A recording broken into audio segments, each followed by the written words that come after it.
திமுக இளைஞரணி செயலாளரும் துணை முதல்வருமான உதயநிதி ஸ்டாலினின் 49வது பிறந்த நாள் தமிழ்நாடு முழுவதும் திமுகவினரால் கொண்டாடப்பட்டு வருகிறது. அரசியல் பிரபலங்கள், பொதுமக்கள் என ஏராளமானோர் வாழ்த்து தெரிவித்து வருகின்றனர்.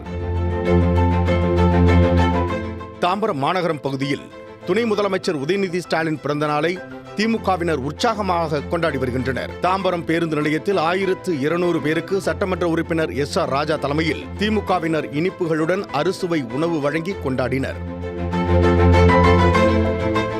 திண்டுக்கல் மாவட்டம் வத்தலகுண்டு மற்றும் நிலக்கோட்டை பகுதியில் தமிழக துணை முதல்வர் உதயநிதி ஸ்டாலின் பிறந்தநாள் விழா கொண்டாடப்பட்டது. திமுக நிர்வாகிகள் பொதுமக்களுக்கு இனிப்புகள் வழங்கியும், மருத்துவமனையில் பிறந்த குழந்தைகளுக்கு தங்க மோதிரம் அணிவித்தும், நோயாளிகளுக்கு பால், ரொட்டி, பழம், போர்வை வழங்கியும், ஆதரவற்ற காப்பகங்களில் அன்னதானம் வழங்கியும் பிறந்தநாளை கொண்டாடி வருகின்றனர்.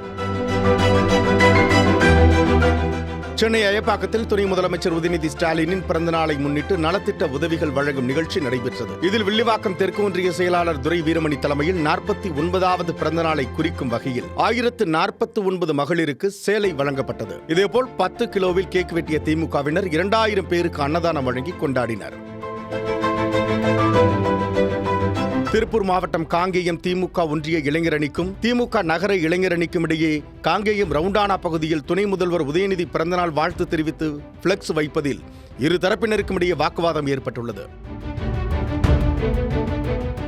காங்கேயம் நகராட்சி தலைவரும் திமுக நகர இளைஞரணி அமைப்பாளருமான சூரியபிரகாஷ் தலைமையில் திமுக நகர இளைஞரணி சார்பில் துணை முதல்வர் உதயநிதி பிறந்தநாளுக்கு வாழ்த்து தெரிவித்து பிளக்ஸ் வைக்கப்பட்டிருந்த நிலையில் அந்த பிளக்ஸ் பேனரை அகற்றிவிட்டு அந்த இடத்தில் திமுக தெற்கு ஒன்றிய இளைஞரணி அமைப்பாளர் சிலம்பரசன் மற்றும் ஒன்றிய இளைஞரணியினர் சார்பில் பிளக்ஸ் பேனர் வைத்துள்ளனர்.